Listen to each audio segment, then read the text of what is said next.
Hello and welcome to episode 153 of AvTalk. I am Ian Petchnick, joined this week by Jason Rabinowitz, as always. And joining us special this week is John Walton, aerospace journalist, back with us to discuss what has happened in Ukraine, what is happening around Ukraine, and all of the airspace changes, and how the Russian invasion of Ukraine has affected the aviation industry around the world. Jason, always good to be with you. And John, thank you so much for joining us once again. My pleasure. Hey, John. Oh, man, Ian, where do we begin? I think we begin with an apology to our listeners for how poorly last week's episode aged. It was barely off to the editors before the first 5 minutes, and our discussion of what was happening in Ukraine was completely mooted by the invasion of Ukraine. Our listeners expect that, though, so we had them on their minds. Yeah, regular listeners will know that large world events generally occur just after we finish recording. So today is the 2nd of March, Wednesday. If you're listening to this podcast, hopefully you're listening to it earlier this week. We're not going to wait until Friday morning. As soon as we get it back from the editors, whatever time that is, it's going out. So hopefully you're listening to this before Friday and things will be a bit fresh. Last Wednesday, we recorded the episode and sent it off. And then the Russian military invaded Ukraine. Before that, or kind of concurrently, the first inklings of something happening, the airports in eastern Ukraine began to NOTAM closed. The first was Kharkiv in far eastern Ukraine. That was which is Ukraine's second largest city, and that was the first airport to close. And then things kind of happened very quickly after that, where we went from a single airport closed to all of Ukrainian airspace being closed. It happened very quickly to the point where a lot of airports in Ukraine, they basically went from mostly normal commercial operations to completely shut down due to an act of war in a matter of hours. Right. So things happened very quickly. Right, exactly. So the Ukrainian NOTAM that went up, closing all of Ukraine airspace, that became active on the 24th of February at 1:56 UTC. So about 4 in the morning in Ukraine. And that closed all of the airspace sections in Ukraine, quote, due to potential hazard for civil aviation, which I think certainly an active war zone certainly not an understatement. And then Russia closed its airspace near the Ukrainian border. So what happened was Ukraine closed their airspace, and then there are 2 FIR, so flight information regions, which are the divisional airspace boundaries that are controlled by different area control centers. And so there are 2 within Russia that were closed. And the interesting thing that happened, and I'm using interesting I'm not exactly sure what sense here, but Russia closed portions of Ukrainian airspace as well. Basically a warning to civil aviation to avoid this area, because until the actual invasion, Russian airliners were using the Russian airspace right along the border of Ukraine, flying up from places like Turkey and other destinations in the Mediterranean, following the Russia-Ukraine border up towards places like Moscow and St. Petersburg on their way. So Russia has closed its airspace along the Ukrainian border, and especially in the Rostov FIR, which pushes all of the traffic, all civil aviation traffic, east into Kazakhstan. So that far east. And then it flies, basically makes a big turn to fly west towards the Black Sea and to Turkey. The first airspace closure outside of Ukraine or Russia was a Moldovan NOTAM, which closed all of Moldovan airspace because they are a much smaller neighbor to the southwest of Ukraine, and they closed all of their airspace to everyone initially, and then it became, if you have written permission from the Ministry of Defense or the Civil Aviation Authority, you can operate some flights. So they started moving things out. I suppose that we should stop for a moment and discuss who left aircraft in Ukraine. There are still some civil aircraft, non-Ukrainian airlines that are still parked in Ukraine. I believe Wizz Air has a total of 4 aircraft grounded in Ukraine spread across 2 different airports, so 3 at one at the other. These are Airbus A320s. There has been some discussion on Twitter of why didn't they get these aircraft out before the invasion? They knew it was going to happen. Well, a lot of these airlines were operating normal commercial flights right up until Russia invaded and the airspace was shut down. We all knew it was coming, but it was very sudden. And a lot of airlines tried to operate to the very last minute. I haven't heard if Wizz Air was able to get its crews out of Ukraine. I know they had stressed that they were trying to get their crew and family out, but the aircraft, they are in the middle of a very active war zone at the moment, so they will not be going anywhere for the moment. There's also quite a number of Ukrainian registered aircraft on the ground as well, but those probably won't be going anywhere for quite a while. Yeah. And then the following day, the 25th, the first airspace closure to Russian flights happened. The UK was the first to ban Russian airlines. Well, at first they only banned Russian airlines, basically. It was not applicable to private aircraft at first. That has since changed, and now it applies to private aircraft associated with any Russian person, is one of the pieces of languages that I find very interesting in all of this. Essentially, don't fly your German-registered oligarch jet to the UK. Exactly. Or over the UK, or anywhere near the UK. And so that happened on the 25th. As a response, Russia prohibited UK flights as well. That's had some outsized impacts on BA and Virgin Atlantic's flights to Indian destinations. Those have added about 900 to 1,000 kilometers and an hour of flying time. Some airlines have been impacted even more, but we'll kind of get to that as we work our way through where the airspace bans have occurred. So the UK was first, and then Ukraine and Russia's neighbors issued similar bans that the UK had issued. So the Czech Republic, Bulgaria, Poland, Romania, Estonia, Slovenia, Lithuania, and Latvia were kind of the next group. Not in that order. I seem to recall that Poland joined the UK fairly swiftly, followed by the Czechs, and then everything else kind of sort of fell in line, I assume, as the negotiation for the EU flight bans came into effect. Yeah, so the Baltic Three, Latvia, Lithuania, Estonia, kind of went not long after Poland and Czechia. And Slovenia, we shouldn't leave them out. And so that pushed all of the flights by Russian airlines over the Baltic Three, basically, into Finland. And then eventually the bans expanded. Germany, Italy, Iceland, Austria, Netherlands, Malta, Denmark, and then we get to the really interesting one, which was Canada.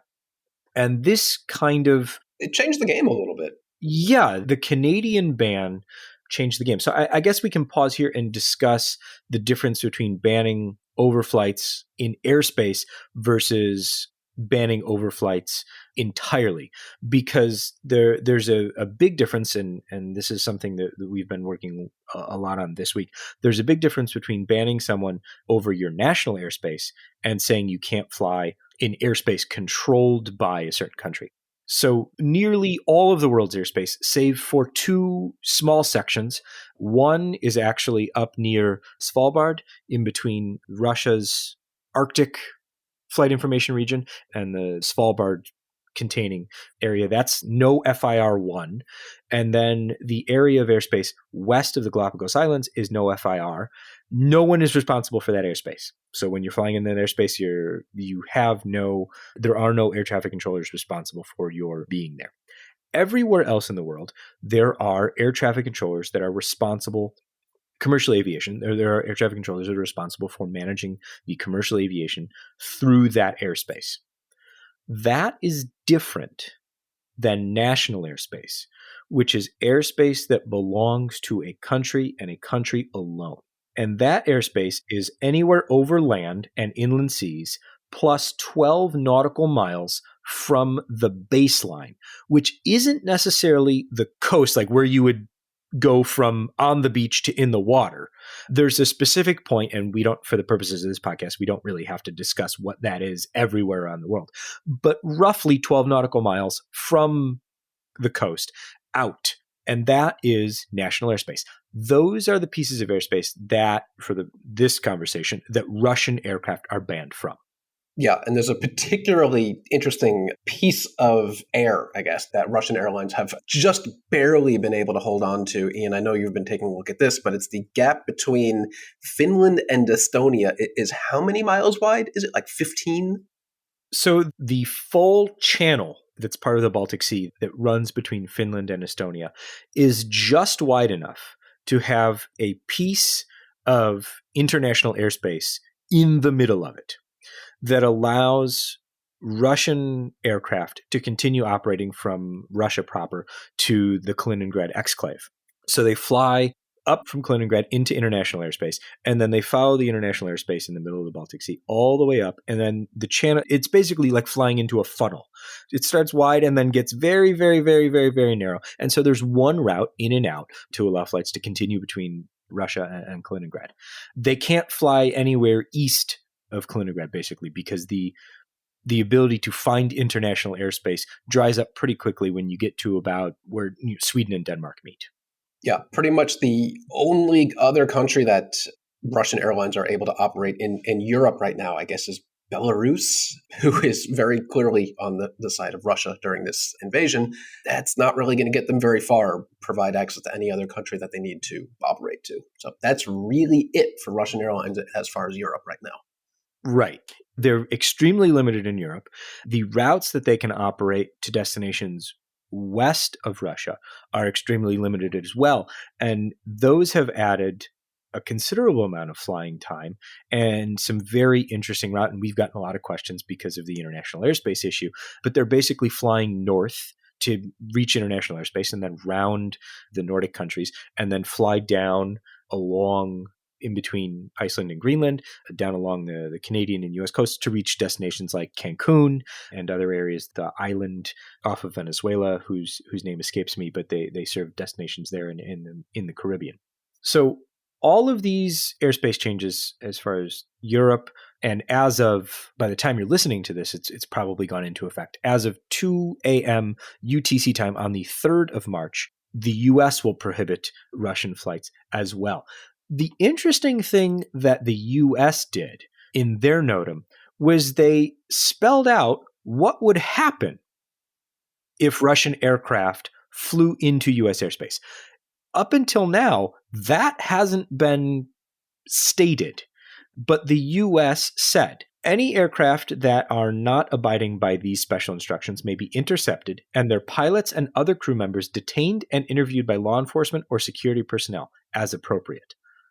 All previously obtained FAA authorizations for aircraft and operations subject to this NOTAM are revoked. Yeah, I guess it's good to put actual potential teeth into a NOTAM like this. And the U.S. NOTAM actually applies pretty broadly. And I'll quote here, regardless, or let me back up, all aircraft registered in the Russian Federation, all Russian state aircraft, regardless of the state of the aircraft registry, which is important because most Russian operator-owned aircraft are not actually registered in Russia, and all aircraft, regardless of the state of registry, owned, chartered, leased, operated, or controlled by, for, or for the benefit of a person who is a citizen of the Russian Federation are prohibited from operating to, from within, or throughout U.S. territorial airspace, except for aircraft engaged in humanitarian or search and rescue operations. And I think we'll get back to the humanitarian bit for that in a little bit if we want to. Yeah, we'll certainly discuss that. Yikes. The U.S. NOTAM, which goes into force in a few hours after we record and will be enforced by the time the podcast comes out, that spells out a bit more detail than all of the other ones. Let's go back to the registration issue for a minute, because I think that's a very interesting thing and certainly something that we're going to have to be discussing over the coming weeks. Most commercial aircraft that operate in Russia are not read on the Russian registry. A lot of them are registered in either Bermuda or Anguilla. Barbados. And don't forget about Ireland. Or Barbados, and quite a few are registered in Ireland. So before this week, my answer was always for tax purposes, because that's part of it. There are extensive duties on aircraft that are not produced in Russia that are then put on the Russian registry, the RA-registry for Goes Russian a step further than that, doesn't it? It sure does. Many a step, in fact. Yeah. Yeah, and we'll put a link to this in the show notes because, as always, Steve Giordano of Nomadic Aviation had a really interesting Twitter thread. And we're going to, if we can track him down, he's, of course, flying around the world moving aircraft. I think he's going to be a little bit busy soon. Yeah. Or busier. Yeah, much, much busier. So part of it is an international agreement called 86 BIS. And that is a section of ICAO agreements that deal with putting aircraft on a certain national registry and being able to manage their airworthiness. What the agreements are for lessors of those aircraft to airlines in Russia saying, we're going to keep these on these registries because basically we need to make sure that the aircraft are airworthy so that when we take them back after the lease, we can give them to someone else. And Steve's explanation is a bit more fulfilling, and I don't know whether wisely or unwisely downloaded all of the regulations, and I'm reading through them. So perhaps there will be a blog post on the Flight Radar 24 blog later in the week explaining a little bit more of this. But the short answer is it's not just taxes. It's also being able to get those aircraft back when the leases are up and put them with another operation after they've been operated by a Russian carrier. And to do, of course, as well with insurance. Exactly. There's also, if I understand it correctly, there is I can be sure that I'll get paid if you're on the Barbados or Bermuda registry if I'm an airport to which you're flying, because I can probably take some sort of legal action, which is much more complicated with a much lower level of success on the Russian registry. Right. Exactly. Money is basically the answer to all of these questions. The world go around in this case. Yeah, that bit of knowledge comes into play now as sanctions against Russian airlines, Russian banks, and all of those things come into force. One of the issues becomes how do lessors get their aircraft back? So the initial sweeping set of NOTAMs from the first set of countries that said you can't fly over our airspace didn't say anything about that. Now, a lot of the NOTAMs have listed that one-way lease return flights will be permitted with proper previous authorization. So basically, you call up the Civil Aviation Authority and you say, I'm a lessor, I'm getting my planes back from Russia, can we fly through? And those will be allowed. Because all of these aircraft are now unserviceable in Russia because of decisions by Boeing, by Airbus, by lessors, by maintenance companies like Lufthansa Technik, which services a lot of these aircraft, including the Superjet fleet. By engine makers as well? Yeah, engine makers for sure. And so all of these aircraft become unserviceable. Now they need to be retrieved. And that's going to be a very interesting process over the next month or so. Yeah, it's going to be very interesting to see just how long Russian airlines are able to support their Boeing and Airbus fleets and keep them operating, since basically they've been cut off from every source of support, be it from the manufacturers, the maintenance facilities, even things like just paying for regular things like fuel and catering at foreign airports is going to be difficult. But at some point, these Aeroflot and Rosaia and the other airlines, they're not going to be able to operate these aircraft without Western help. I don't know how long they can keep them going, but John, what's your take on this? Well, in terms of the physicality, there's a certain generation of aircraft that have been kept going in Iran for quite some time, right? So you're thinking sort of the late 1990s, early 2000s generation. I would imagine with the increasing digitalization of, let's say, an A350, that gets more and more complicated. And just fundamentally, if you can't get the spares in, once you've used up all your spares, you're done. The other thing is, your lessor is probably going to object to its aircraft being operated against the word probably isn't wishes, but without manufacturer support for engines, for the airframe, for any number of the systems, right? Don't forget that the avionics will come from one company that is almost certainly in the West and almost certainly under sanctions. And none of these companies right now can deal with Aeroflot or Rossiya or UTR or whoever it is. Yeah, the Iranian question is less applicable here because so much of the commercial aviation fleet in Russia is leased. Right. A vast majority of these aircraft are leased. Very few of Aeroflot owns very few aircraft, very, very few aircraft. Which, to point out, it is not abnormal. That's a totally normal thing for a major airline to be leasing a majority of its aircraft. Yeah, oh, absolutely. Yeah, I mean, there's nothing out of the ordinary about this, but the combination of the fact that a majority of their fleet is leased, nearly all of their long-haul fleet is leased, and a vast majority of their short-haul fleet, plus there are now sanctions on all of the other I mean, most of the engines are probably operated on a power by the hour basis. And so you quickly run out of, I guess, the ability to operate those engines at a certain point because the engine manufacturers can't support those engines anymore. So the interesting thing will be what happens getting these aircraft out of Russia, bringing them back to places where the lessors can manage them, and then finding out what to do with these aircraft once they are out. Right, precisely. It'll be very interesting to see whether or not, which comes first to stop Aeroflot flying, the inability to organise its airline or the inability to actually fly its planes. Because so much of the technology stack behind an airline, whether that's reservations, passenger services, flight operations, electronic flight bags, literally everything that you need, crew scheduling, everything you need to run an airline is now software, right? That software is largely from two companies, Sabre, which is American, and Amadeus, which is German. Aeroflot, for example, uses Sabre's reservations and distribution, the GDS, passenger services, data analytics, flight operations, and more. If you can't get your flight operations stuff planned and created, you're doing all of this manually. Right? You're boarding an entire aircraft manually if you don't have a passenger services suite available. You can't take tickets if your reservation system isn't working, if your GDS doesn't work.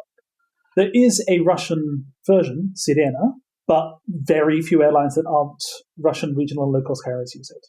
I suspect that's for a reason. So, yeah, I will be interested to see what stops Aeroflot. Is it the technology or is it the aircraft?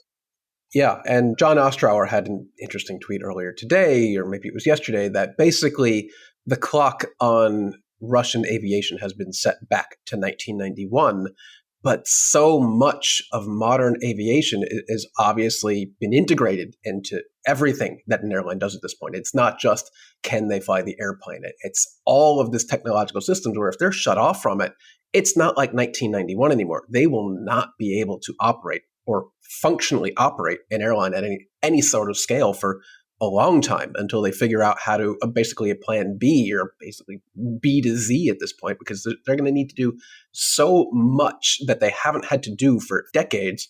That's just going to be a massive lift that they're probably not capable of doing at scale. Nobody would be. And the other problem, of course, is that so much of this stuff runs as software as a service. And if Microsoft Azure and Amazon Web Services can't service you, that just stops working. The other problem is that as any British Airways knows, the moment that one of your bits of tech stack falls over, your entire airline falls over.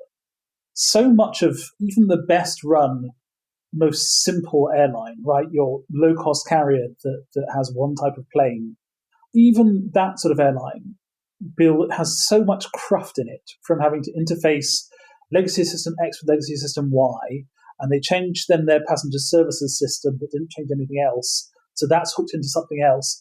There's so much of this which is very much, I've likened it to a Jenga tower, and what Aeroflot's looking at is if 3 of the lowest levels of its Jenga tower were all pulled away, not just one piece, but the whole 3 rows. Yeah, and like you said, we've seen time and time again recently that any one piece of an airline operation that just suddenly stops working, whether it be the load balancing or physical baggage handling or fuel calculations or the check-in system or the reservation system, any of those one pieces, modern airlines just come to a halt, the entire thing. And that seems very likely with all the Russian airlines or most of the Russian airlines to be happening quite soon.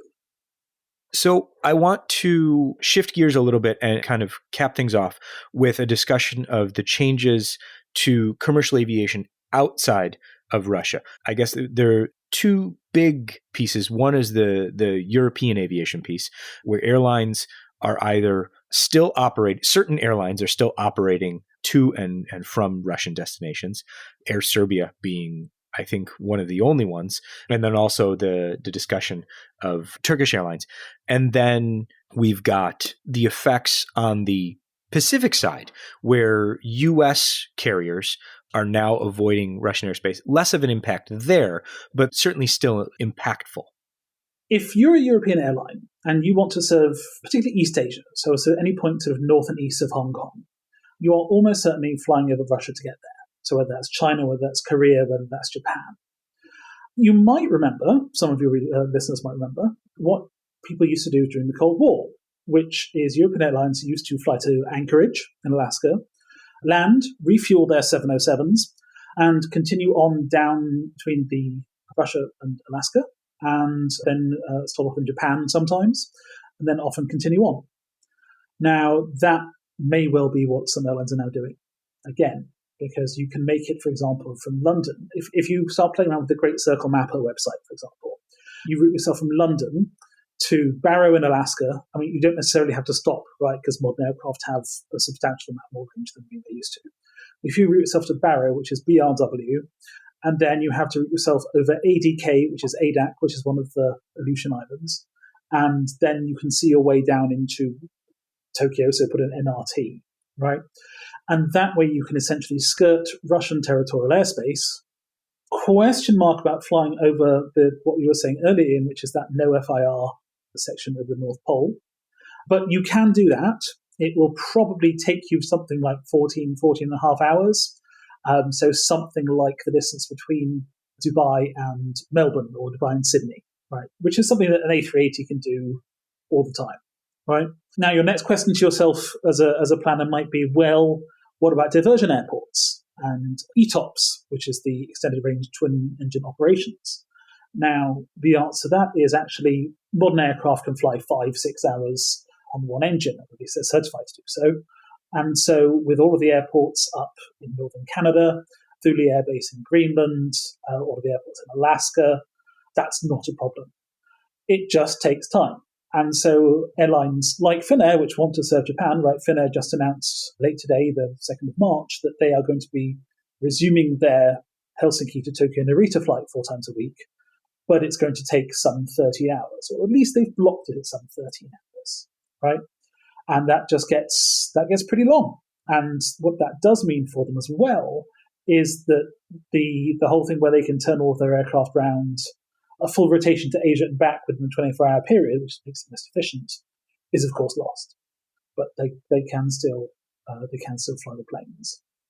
Yeah, it kind of feels like Finnair obviously is really feeling the pinch here, but it feels like a throwback to the Norwegian days where they had ambitions to fly to a lot more destinations in Asia, but because they couldn't get the Russian overflight permits, they were never really able to go beyond Bangkok and maybe Singapore. But as we saw with that, Finnair is able to keep flying to Bangkok, Delhi, Singapore. They're able to take the very long way around to get to Tokyo, but the rest of their routes to Asia, unfortunately, are not possible at the moment. Yeah, so we've got one example of a change that has already happened. Lufthansa's flight from Frankfurt to Tokyo was operating the day of the invasion and was turned around inside Russian airspace and brought back to Germany because they didn't want to be stuck there like a couple of KLM flights. The issues were once the sanctions went into place, they couldn't if the plane broke down over Russia and they had to land, they couldn't send spare parts. So they said, well, let's prevent that and turn them around.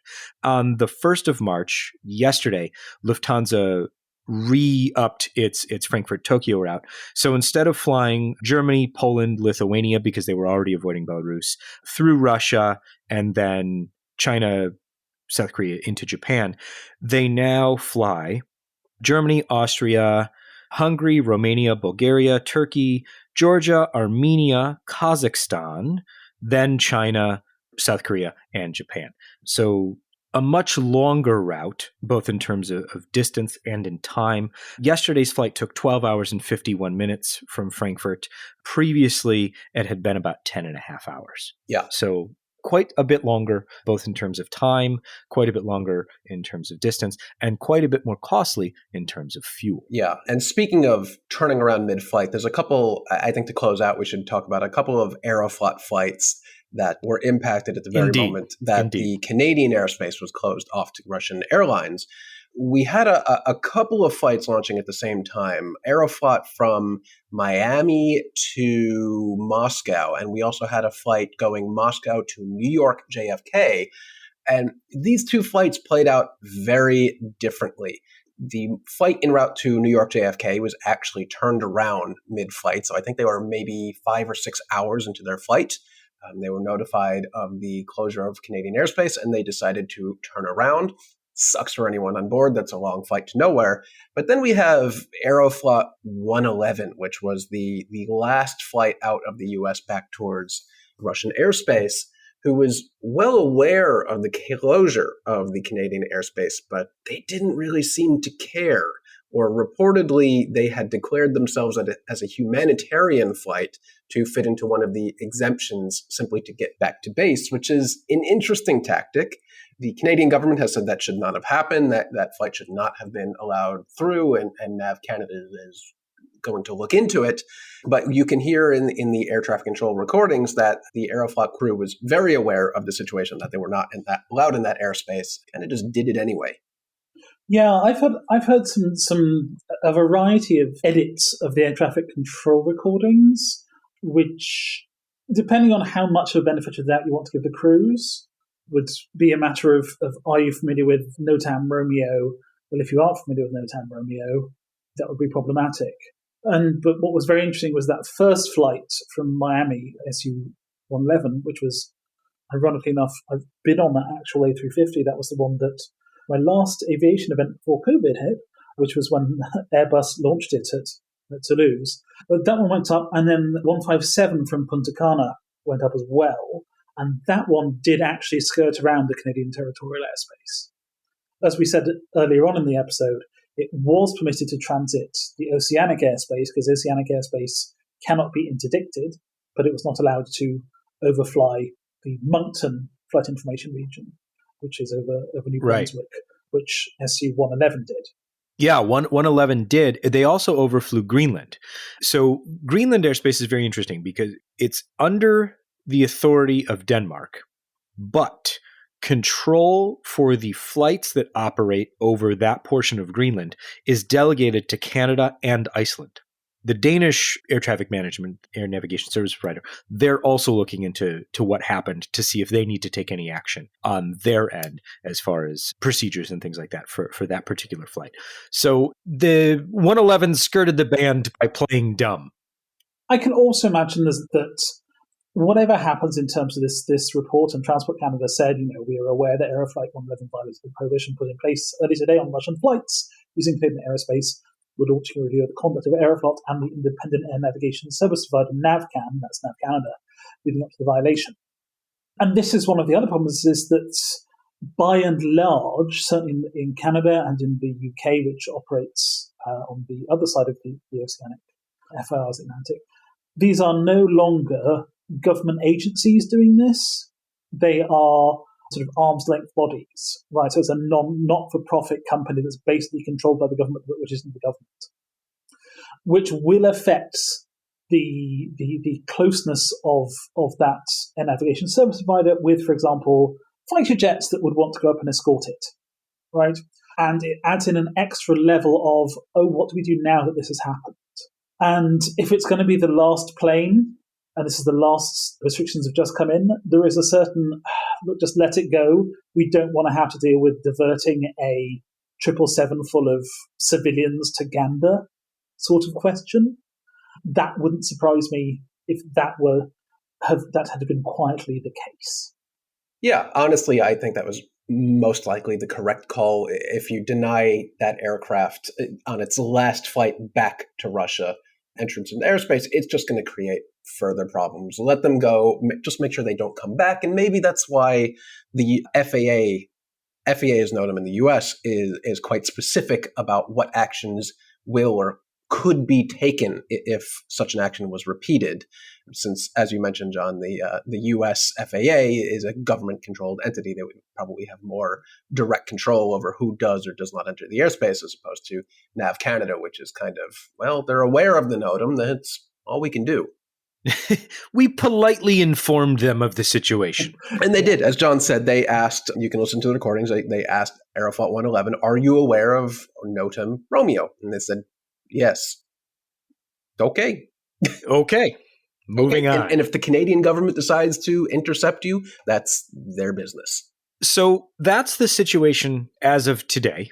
The EU has banned Russian flights, the Canada and the US. So we're kind of out of countries that are going to ban Russian flights. Russia has reciprocated most of the bans. I'm not sure if the NOTAM banning US flights is up yet, but I would assume it would be up later today.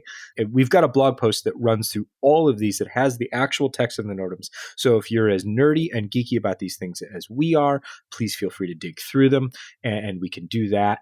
And we'll keep that post up to date along with a graphical representation of airspace that's unavailable to Russian airlines. We're going to have a second conversation either later this week or early next week, a special episode of the podcast. We're going to talk with John Ostrower as well. John Walton, who's here now, may be back with us depending on timing. And we're going to look into less the effects on commercial aviation as far as flights and things go, but more dig in deeper to the functioning of the aerospace industry writ large. How do these sanctions affect the manufacturing of aircraft? How do they affect the manufacturing and design of engines, aircraft parts, raw materials, things like that? And where does the aviation industry fit in to all of this? So that'll be part of a second episode that we'll do later in the week or early next week, depending on timing. So keep an eye out for that. Until then, I want to thank John Walton for joining us once again and giving us his knowledge of the situation and sharing his time with us as well. So John, thank you so much as always for joining us. You're very welcome indeed.